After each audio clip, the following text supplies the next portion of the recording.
El pensador chino Sun Tzu nos dejó escrito en El arte de la guerra que un ejército sin espías era como un hombre sin ojos y sin oídos. De eso, precisamente, es de lo que vamos a tratar hoy en Tablero Internacional, de los servicios de inteligencia. Quédense con nosotros.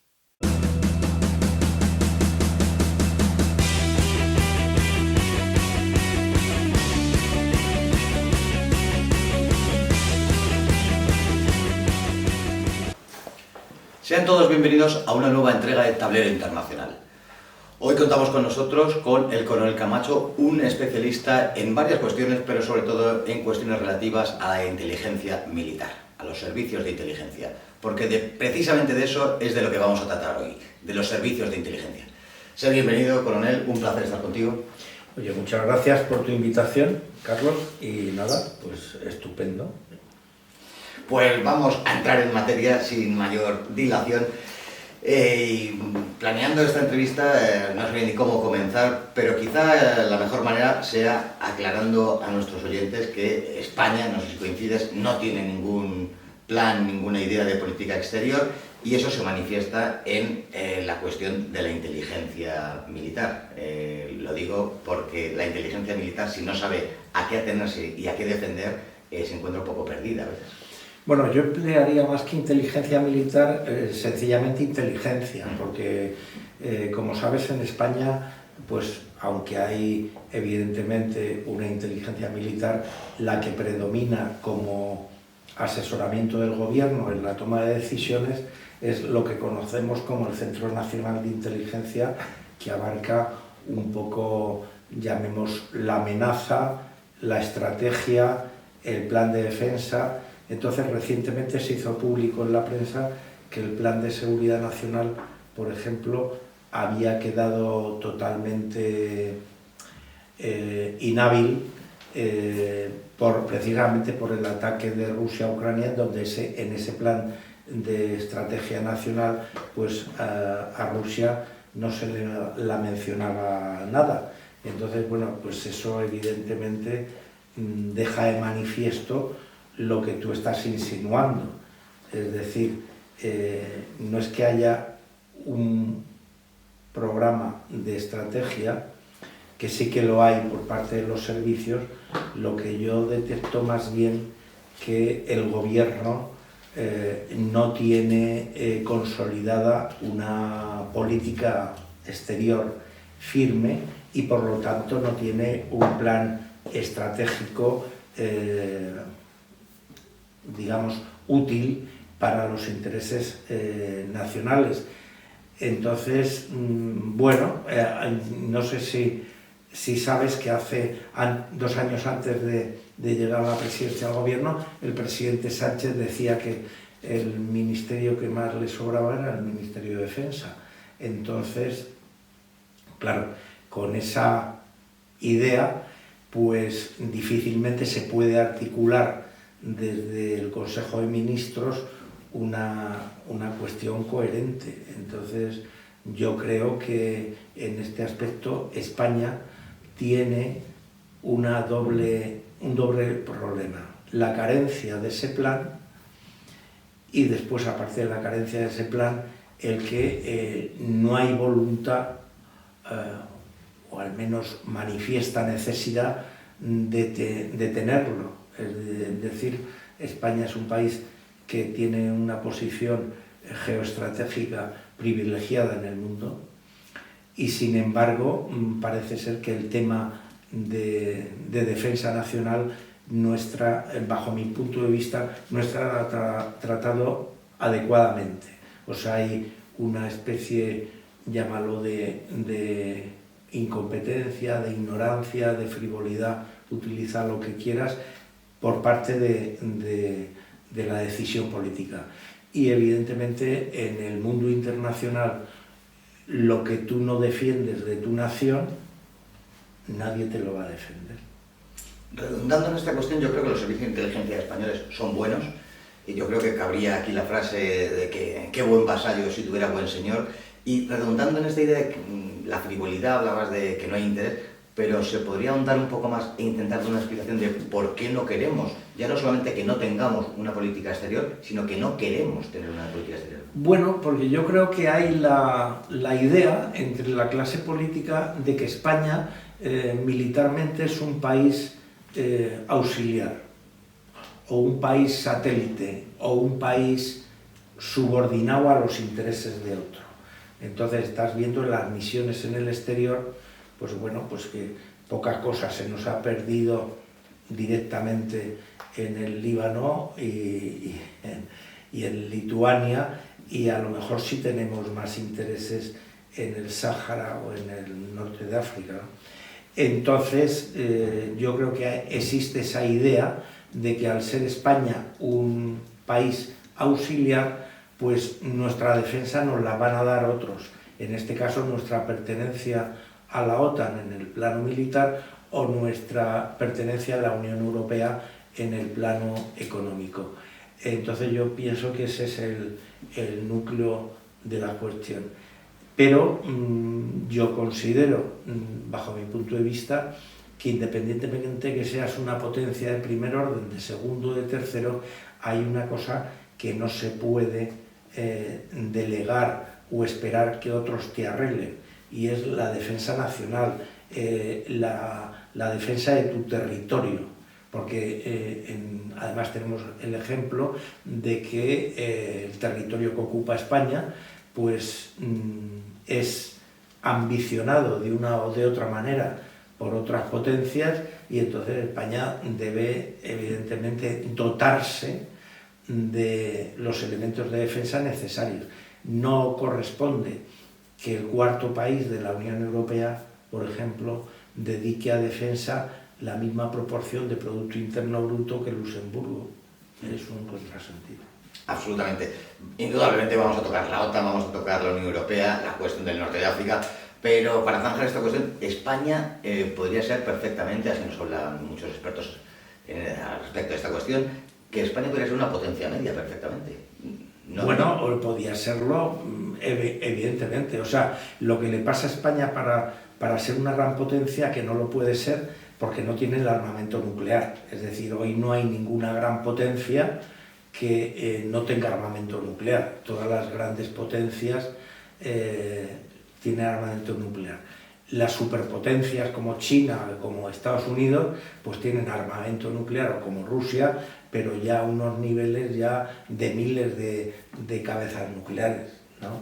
Pero bueno, dentro de no tener ese armamento nuclear, España sí puede, por espacio geográfico, sobre todo por donde está situada, ser una potencia de segundo o tercer orden en el contexto geográfico, porque ten en cuenta que España, si miras un mapa mundi, lo que es la península ibérica es como un enorme portaaviones que está en el Mediterráneo occidental, que es la vía de comunicación natural entre Atlántico y el Índico a través del canal de Suez y del Mar Rojo, ¿no?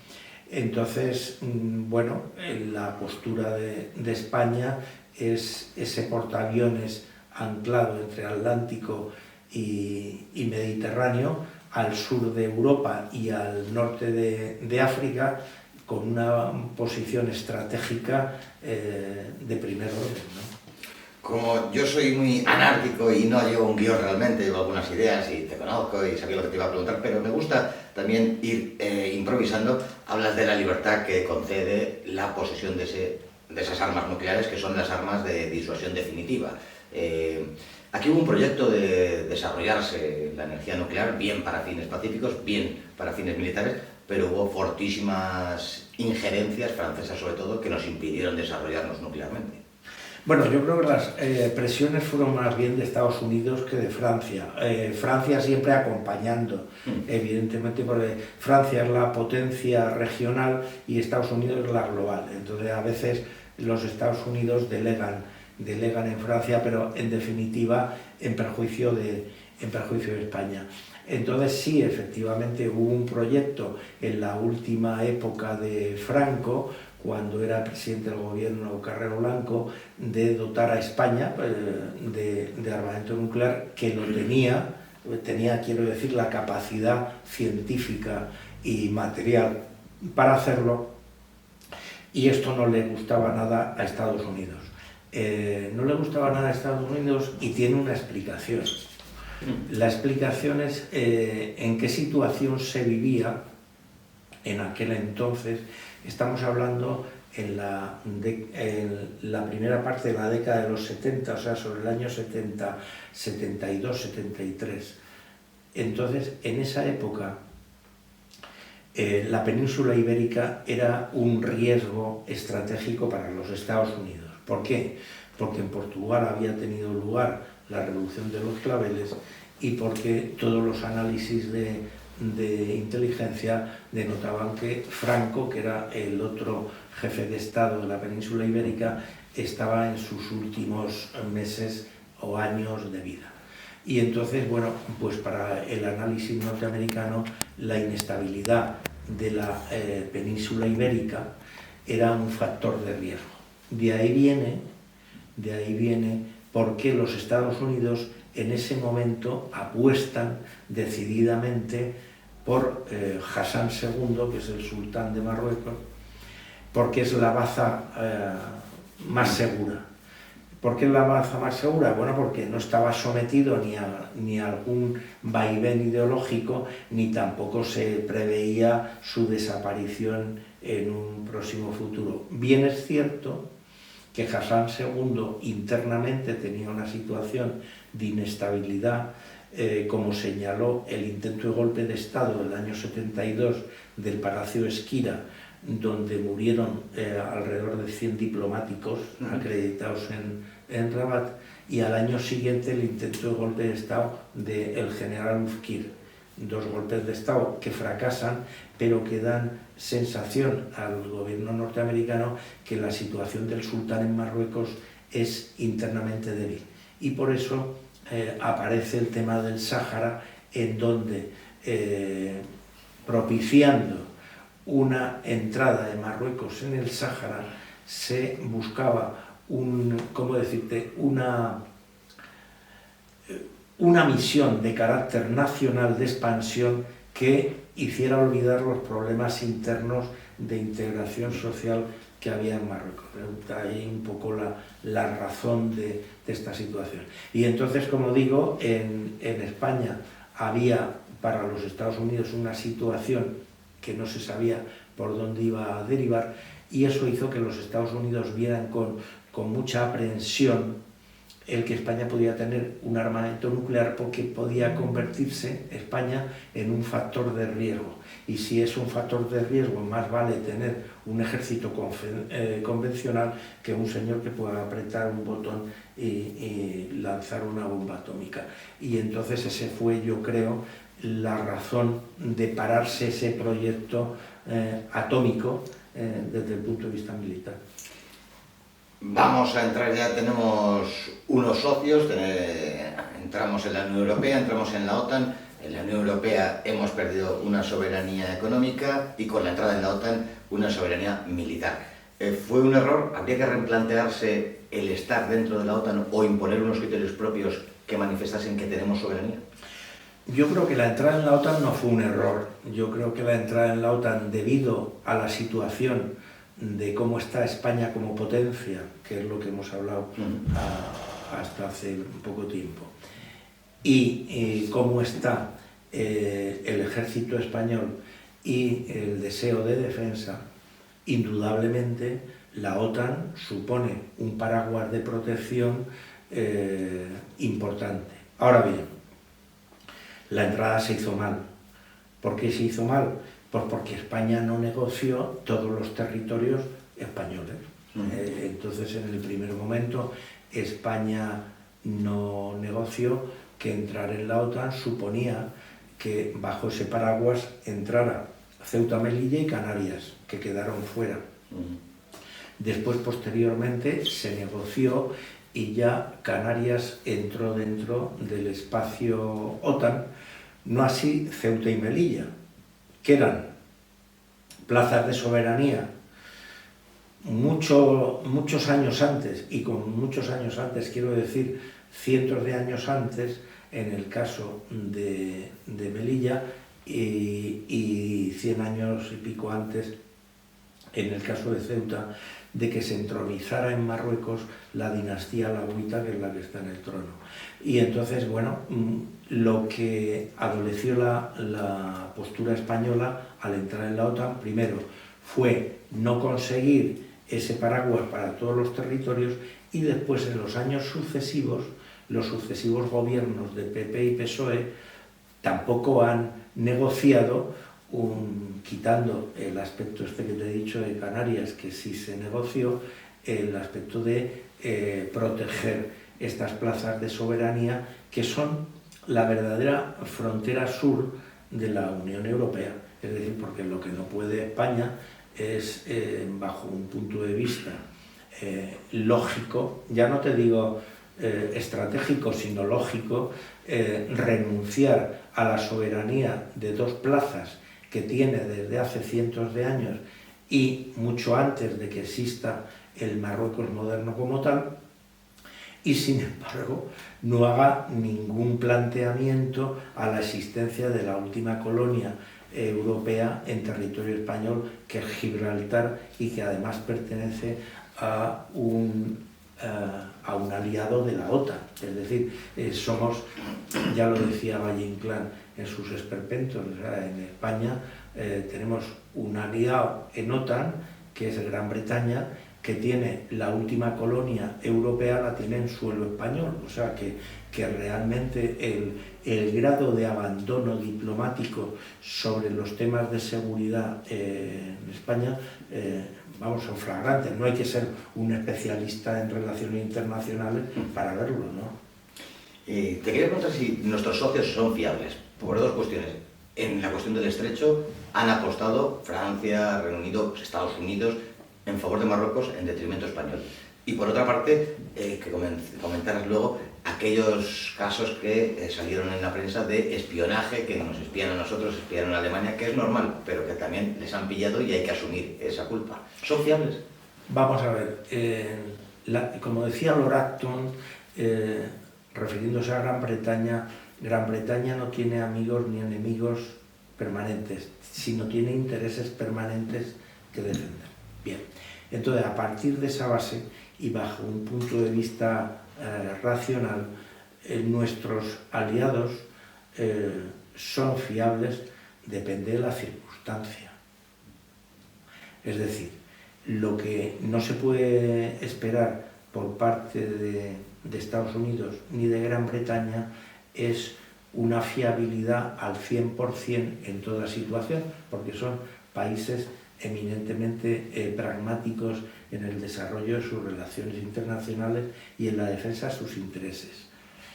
Mucho más inconmovible en el aspecto de alianza es Francia, es decir, a Francia sí que no tiene ese pragmatismo que tienen los anglosajones a la hora de desarrollar su política de alianzas. Y entonces, por eso, como te digo, depende la fiabilidad de la coyuntura.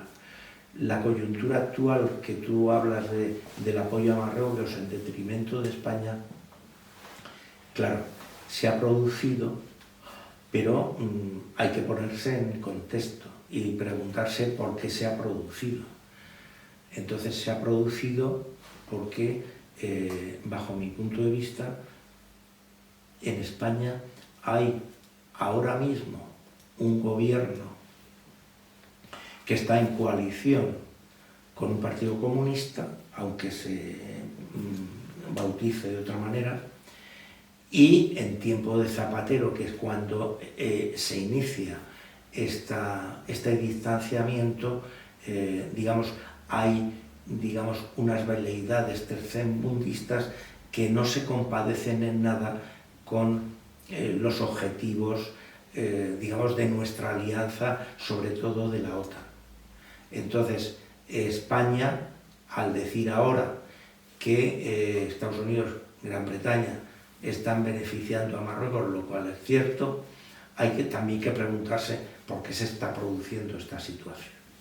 Entonces, bajo mi punto de vista, es que los dos últimos gobiernos de izquierda que ha habido, Zapatero y actualmente Sánchez, pero con el intermedio de Rajoy, han convertido a España diplomáticamente en un país no fiable. Entonces, un país no fiable, pues es un país que genera filtraciones de inteligencia, un país que en determinadas crisis pequeñas, medias o grandes, pues adopta una posición y después cambia otra, etc.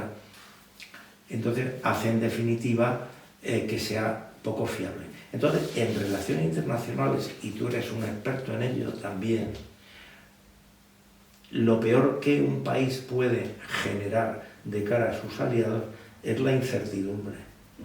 Y España, yo creo que en la actualidad, y me duele decirlo porque me gustaría decir otra cosa, España genera incertidumbre. Es indefectible que sigamos hablando de Marruecos.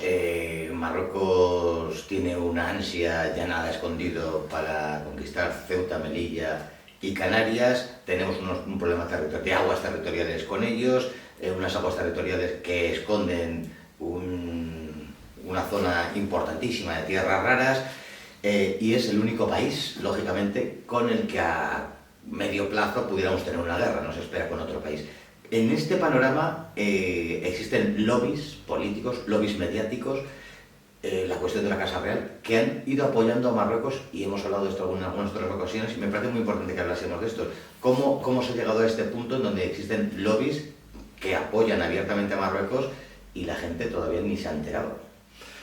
Pues sí, es uno de los problemas esenciales en las relaciones bilaterales, porque tú hablas de lobbies, pero yo te diría que en Marruecos no hay un lobby pro-español. Hay en España un lobby pro-marroquí. Entonces esta situación tiene un origen. El origen, yo creo que es responsabilidad de la Casa Real española. Y bueno, una vez que se levanta, por así decir, el permiso y lo políticamente correcto de lo bueno que es llevarse bien con Marruecos, pues entonces todo el mundo se lanza a hacer negocio. Entonces el lobby pro-marroquí en España le ha costado muchísimo dinero al sultán de Marruecos. Quiero decir que no es un lobby que se haya generado a base de un convencimiento ideológico, geoestratégico, político, sino es un lobby que se ha generado alrededor del negocio, de la comisión, de la dádiva y tal. Y entonces, efectivamente, en España existe ese lobby. Ahora, en el nuevo reinado de Felipe VI, está por concretar si todo va a seguir por el mismo camino que el de su padre Juan Carlos I. No ha habido nada que indique que las cosas han cambiado, pero bueno, está por materializarse el camino. Yo no sé si tú te has fijado que cuando, digamos, todo está en orden y no hay ningún enfrentamiento con Marruecos, entonces aparece el grado de amistad que la Casa Real tiene con Marruecos, etcétera y tal. Y cuando surge una crisis, llámese lo de Perejil, llámese ahora con los inmigrantes o lo que sea, entonces desaparece ya la Casa Real en sus relaciones con el sultán de Marruecos. Entonces aquí hace falta, yo creo desde el punto de vista político, una reflexión en profundidad, porque los problemas bilaterales que tenemos radican a grosso modo en decir que con Marruecos se utiliza la ley del embudo, lo ancho para Marruecos, lo estrecho para España, en vez de utilizar lo que toda política y toda diplomacia consciente utiliza en las relaciones bilaterales, que es el principio de reciprocidad. Tú me das, yo te doy, tú me pides, yo te ofrezco, yo te pido también, es decir, lo que es la reciprocidad, que es, por otra parte, lo que Marruecos ejercita con otras naciones que no son España, es decir, que estoy aquí hablando. Pero ese lobby pro-marroquí sí que dificulta la racionalidad de la diplomacia en España. Aquí hemos asistido hace poco tiempo al enfado del sultán porque entró a curarse de COVID el líder del Frente Polisario porque venía con identidad falsa o venía de forma no tal.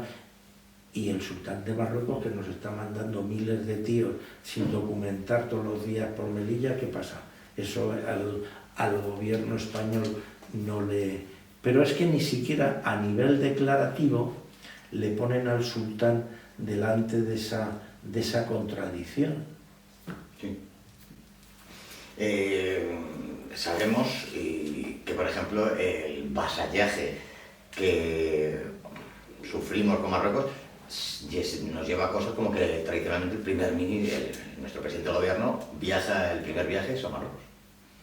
Bueno, esa es una costumbre que se genera a instancias de la Casa Real Española, totalmente errónea. Nunca cuando Mitterrand gana las elecciones o Rocard o cualquier dirigente francés gana unas elecciones, su primer viaje es a Marruecos. Porque es que además, desde el Servicio de Inteligencia siempre se ha avisado al gobierno en ejercicio español que en Marruecos ese primer viaje presidencial del presidente del Consejo de Ministros a Marruecos no se toma como un detalle de buena vecindad ni como un detalle de deferencia, sino se toma como un acto de vasallaje. Entonces, claro, bueno, esto lo que tengo que decir es, sí que sé que cuando eso se empieza a producir es debido a la insinuación de la Casa Real de Juan Carlos I de que convendría y tal, y bueno, a partir de entonces ese banco pintado pues se queda pintado y ya nadie lo despinta, entonces eso es un error. De la misma forma que también hay un detalle mucho más importante, que es cuando viaja este primer ministro, este presidente del gobierno español viaja a Marruecos, se le pone como interlocutor no al rey de Marruecos, se le pone al primer ministro marroquí. Entonces, claro, vamos a explicarlo claramente. El que tiene la competencia política en España de tomar decisiones no es el rey de España, es en este caso Sánchez o Calvo Sotelo o el que fuera presidente del Consejo de Ministros. Entonces, el que tiene esa capacidad es nuestro primer ministro. En Marruecos, el que tiene la capacidad de la toma de decisiones es el sultán. Entonces, de la misma forma que cuando va el presidente francés, con quien habla es con el sultán de Marruecos, porque es el que es competente en política exterior según la Constitución francesa, pero que el jefe de Estado en la Constitución española no es el responsable de la política exterior, es el presidente del Consejo de Ministros. Entonces tú, al poner al presidente nuestro a nivel con el primer ministro marroquí, que no es capaz de tomar decisiones, toman por encima de él, le estás bajando el nivel de gestión diplomática a nuestro primer ministro con respecto a Marruecos. Y entonces lo que parece que es un detalle de ¿cómo te diría yo?, de enaltecer la corona española y al rey español, lo único que se está haciendo desde el punto de vista diplomático es bajarle la capacidad de gestión al presidente del gobierno, lo cual es un error de tamaño natural, porque nunca se puede equiparar la función del jefe del Estado español con la función del jefe del Estado francés, puesto que las constituciones de ambos países es diferente. Y el presidente francés sí es responsable de la defensa y de las relaciones exteriores, entre otros temas. Pero el jefe de Estado español solo es responsable de los manejos de la Casa Real. La defensa y las relaciones exteriores es competencia de nuestro primer ministro. Y nuestro primer ministro debe tener de colega para hablar no a un señor que no puede decidir, sino al que puede decidir, que es el sultán de Marruecos. Efectivamente. No sé si coincides que la inmigración está siendo utilizada como un arma de presión geopolítica. Así no solamente esta es la pregunta, sino que muchísimos servicios de inteligencia, o algunos, me consta, de Medio Oriente, nos están advirtiendo de que es un coladero de todo tipo de gentes, y España poco o nada. Bueno, ahí nos encontramos con el lobby pro-marroquí, que es el que a alto nivel administrativo está impidiendo que se tomen medidas en este sentido. Vamos a ver, la inmigración, no toda, me voy a referir a la inmigración marroquí, porque es la peligrosa. No porque sea peligrosa por ser marroquíes, sino por su propia constitución. Hay que decir bien claro lo siguiente. Según la constitución marroquí, el que nace marroquí debe lealtad al rey desde que nace hasta que muere. Y el no obedecer esa lealtad, el no hacer honor a esa lealtad, está penado en el Código Penal marroquí con la pena de 20 años a la pena de muerte. Con esto quiere decir que todo marroquí que llega a España, se nacionalice o no, pero se ponga residiendo aquí, es una persona que en cualquier momento, si existe un enfrentamiento con Marruecos, es una quinta columna que tienes en el país, porque su lealtad no está residenciada a donde ha podido pedir la segunda nacionalidad, sino está residenciada en su primer país, al cual no puede renunciar. Entonces, evidentemente, la migración marroquí no es del mismo tipo que la migración argelina, pongamos por caso, o tunecina. No la voy a comparar ya con la migración americana o europea, que es otra cosa. Pero sí la voy a comparar con el tema del Magreb. Entonces aquí el que haya argelinos o que haya tunecinos no es peligroso en el aspecto político. Puede ser peligroso si este argelino o este tunecino es un terrorista, y entonces es un peligro, digamos, de terrorismo islámico.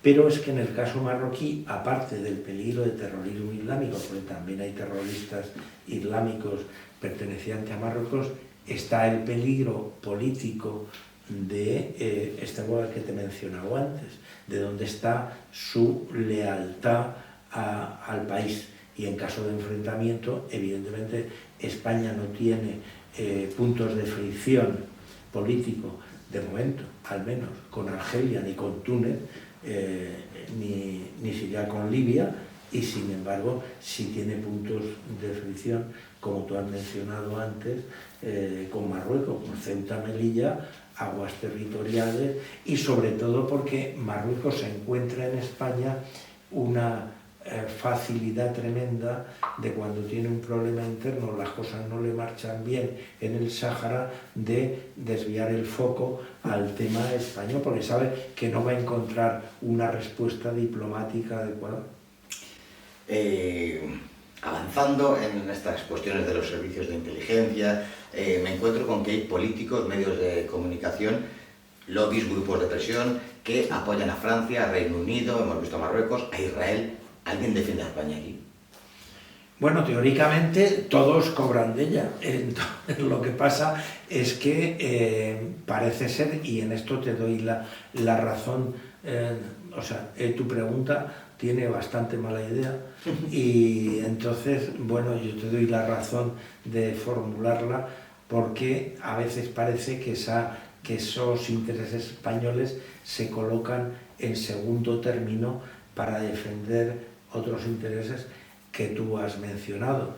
Entonces, evidentemente, no existe en el Congreso en el Congreso de los Diputados, donde se deben debatir los temas nacionales, la misma preocupación por debatir un tema de feminismo o de otra cosa así, indudablemente importante, es mucho más importante que debatir el tema de la seguridad nacional.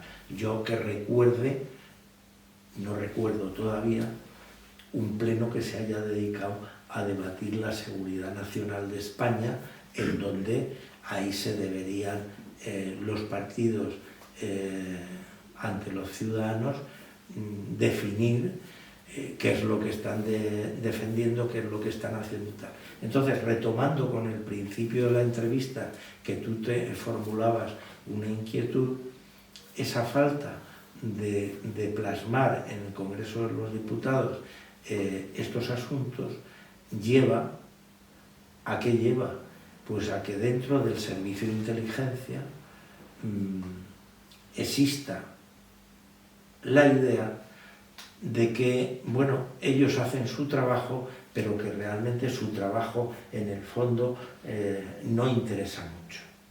Entonces, lo que no puede en un país existir es que haya un servicio de inteligencia que cumple su función informativa y de inteligencia si no existe una política estratégica y diplomática del gobierno. Es decir, la inteligencia tiene que ser coherente con la política estratégica. Si no hay política estratégica, lo otro es pues el juego de tronos.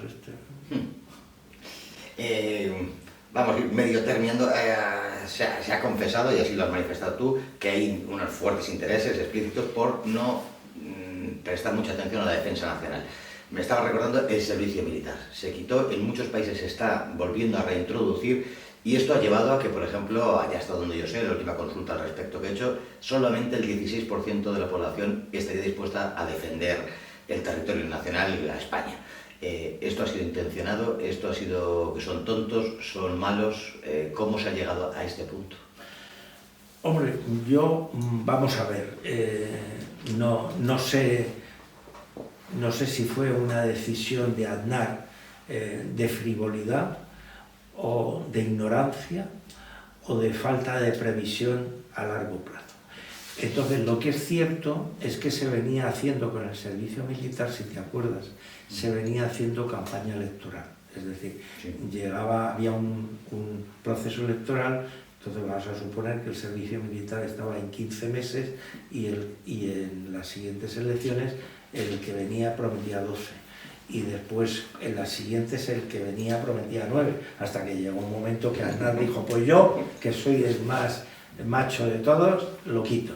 Bueno, entonces, esto a mí me parece un horror. ¿Por qué? Porque, vamos a ver, la juventud española, como la de cualquier país, el servicio militar lo hace en una época que puede ser en general de los 18 a los 25 años, digamos, en donde el muchacho es más idealista. Es decir, cuando tenemos 20 años somos mucho más idealistas que con nuestra edad. Somos excepcionales, porque seguimos siendo idealistas. Sí. Pero lo normal es que la gente con los años se adocene, se acomode, etc. Entonces es la edad adecuada. Y en todo proyecto de sociedad o de nación, lo que es importante es que a su juventud sepa a dónde pertenece. Y claro, el decir es que la juventud de España le da igual ser de España que de Burkina Faso, pues es triste. Porque, vamos a ver, nosotros ocupamos un territorio, conformamos una nación y tratamos de sacar adelante un proyecto común. Un proyecto común que debe ser en libertad y debe ser en tolerancia. Es decir, yo debo reconocer que una persona piensa de forma diferente a como yo pienso, pero sí podemos construir un proyecto común Pues para que nuestros hijos se conozcan y se casen y hagan empresa en común, etc. Eso es, digamos, el conformar un proyecto unido. Entonces, si tú tienes que la generación siguiente va a no oír desde que está en la escuela, después no va a pasar por el servicio militar ni nada, pues entonces tú no le puedes decir cuando tiene 30 años si él estaría dispuesto a sacrificar su vida porque nadie se lo ha contado. Entonces, yo creo que, bueno, pues desde el momento que perteneces a una sociedad, igual que si perteneces a una familia, si alguien intenta atacar a tu familia, tú la vas a defender. Si alguien intenta aprovecharte de su nación, pues tú creo que la debes defender. Entonces eso no es ya una cuestión ideológica, Carlos, yo creo que es una cuestión de supervivencia. Es decir, si yo defiendo la libertad y el Estado de Derecho, si no supervivo en la sociedad en la que vivo, no puedo aspirar a ser libre. O es que la libertad me la van a dar gratis aquí. Es decir, mi primera necesidad que tengo para desarrollar mi ambición política de cara a los derechos en los que yo creo está en que yo pueda supervivir como individuo dentro de un colectivo. Si no, me iría a las cuevas de Altamira y me instalaría allí con mi familia y no querría saber nada de nadie. Entonces, yo en ese sentido creo que fue un gran error de Aznar, pero no motivado además por una racionalización que uno pudiera comprender es bueno, sino por una ambición electoral de decir, estos han ido bajando el servicio militar, yo acabo con él. Países como Suecia, que llevan más de 200 años neutrales, y etcétera, tienen su servicio militar. No por nada, sino sencillamente porque yo sueco o suizo, si quiero defender mi modelo de vida, voy a prepararme en lo mínimo por si alguien aspira a quitármelo, poderme defender. Ahora, si tú llegas a un grado de pacifismo tal que piensas que tú si te estás quieto, todo el mundo te va a respetar, pues entonces ya apaga y vámonos, porque así no es como está transcurriendo el mundo, desde que el mundo es mundo. Efectivamente coincido en que las fronteras son necesarias y son los que garantizan la libertad. Vamos a ir concluyendo el programa, Coronel Camacho, con la actualidad. Hay una guerra en el este de Europa, Rusia ha atacado a Ucrania, en estos momentos hay una guerra y nosotros formamos parte de esa entidad que es la OTAN, que está a la expectativa de qué va a pasar. Preguntarte siquiera dos cosas. Vamos, la primera es, ¿tiene algún sentido que la OTAN se inmiscuya en la guerra de Rusia y Ucrania? Que se inmiscuya actualmente. Sí, en el punto en el que estamos. Actualmente supondría una escalada. Entonces, una escalada en la situación actual tiene unas consecuencias imprevisibles. Entonces, bueno, en todo tipo de conflicto bélico no está solo lo que un actor hace, sino es muy importante cómo contesta el otro actor. Entonces, en la situación actual, a día de hoy, el que la OTAN se inmiscuya, digamos, en el conflicto ruso-ucraniano, pues significa una escalada, con todo lo que eso conlleva.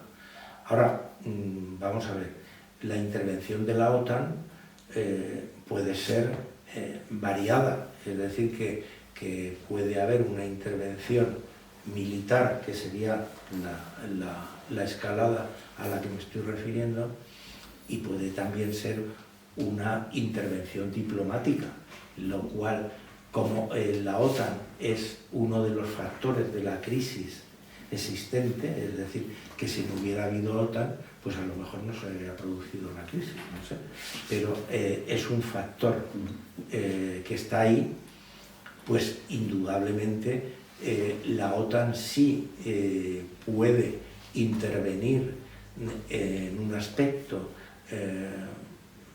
centrado en la diplomacia que puede contribuir a encontrar una solución.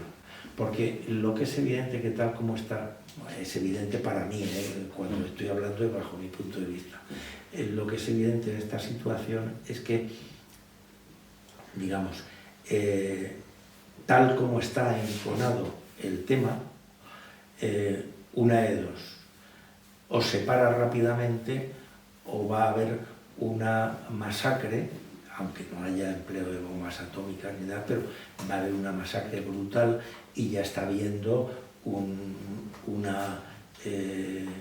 éxodo de personas fuera de su país grande, aparte de mucha gente muerta por las noticias que se tienen, que tampoco se sabe hasta qué punto son del todo fiables. Pero para mí, hoy día, habría que encontrar la forma de generar un alto el fuego. Yo creo que hay unos bloques y unos países muy interesantes que pueden participar. Uno de ellos es la OTAN, evidentemente los Estados Unidos, evidentemente la Unión Europea, evidentemente Turquía y evidentemente China. Es decir, hay unos actores internacionales que tienen una capacidad que ni tú ni yo tenemos. Pero el parar, digamos, el avance del ejército ruso, el abrir una negociación bajo unas bases realistas para después tratar de paliar las equivocaciones que ha podido haber con respecto a Rusia en determinados momentos de más atrás, es evidente. Pero preservando, tú lo has mencionado al principio de tu pregunta, preservando una cosa que es la integridad de las fronteras, que significa el mecanismo más firme para la convivencia entre naciones, y después, evidentemente, atender las necesidades de seguridad, no solo de Rusia, que las tiene, sino también de los países que durante mucho tiempo han estado perteneciendo a la Unión Soviética y que tienen una experiencia de sometimiento a ese poder, y que, bueno, tienen que ser libres, sobre todo de vivir en paz e independiente, pero sin poner en riesgo la seguridad de otros. Entonces todo eso es un encaje de bolillos complicado, pero en definitiva, como enseña la experiencia, si no se busca rápidamente esa situación, cuando haya habido muchos muertos, muchas desgracias y tal, se llegará a esto que yo te estoy diciendo. O sea, porque lo que es evidente es que si existe un deseo de alcanzar la independencia y de alcanzar la seguridad, pues para eso están los países terceros, de poner sobre el tapete la forma de generar una situación que sea estable, porque ahora mismo la situación en el oeste de Rusia no es estable, y la situación en el este de Europa, de la Unión Europea, tampoco es estable, ni de la OTAN. Entonces, bueno, pues aquí hace falta una moderación que ha sido, que no la hemos visto, pero hay un factor ahora mismo esencial, tal como están las cosas, que si no se produce ese alto el fuego y no se genera la viabilidad de una salida para el que ha organizado este asunto, que es el señor Putin, pues la cosa tiene difícil arreglo. Y para terminar, prometo que es la última pregunta, casi de manera telegráfica porque se nos ha echado el tiempo encima. España tiene mucho más que perder que ganar en este conflicto y debería inmiscuirse. Y una segunda pregunta que incluso va implícita, ¿tiene la potestad de no implicarse si la OTAN le ordena que lo haga? La OTAN no te puede ordenar que te inmiscuyas porque Ucrania no pertenece a la OTAN. Entonces lo que le obligaría a España por el artículo 5 del Tratado del Atlántico Norte sería si ese ataque se hubiera producido sobre Polonia o sobre un país que pertenece a la OTAN. Entonces el secretario general de la OTAN ni el gobierno de los Estados Unidos, que es el que pastorea todo este asunto, no tiene capacidad legítima de obligar a España a inmiscuirse. Otra cosa es que España o la diplomacia española, para hacerse perdonar lo de Venezuela, intente pasarle por la izquierda al presidente Biden, pero bueno, eso es otro asunto. Pues muchísimas gracias de verdad por haber estado con nosotros, ha sido un placer. Igualmente. Bueno. Y llegados a este punto, tan solo nos queda encomendarles a que estén con nosotros en la siguiente entrega. Hasta entonces.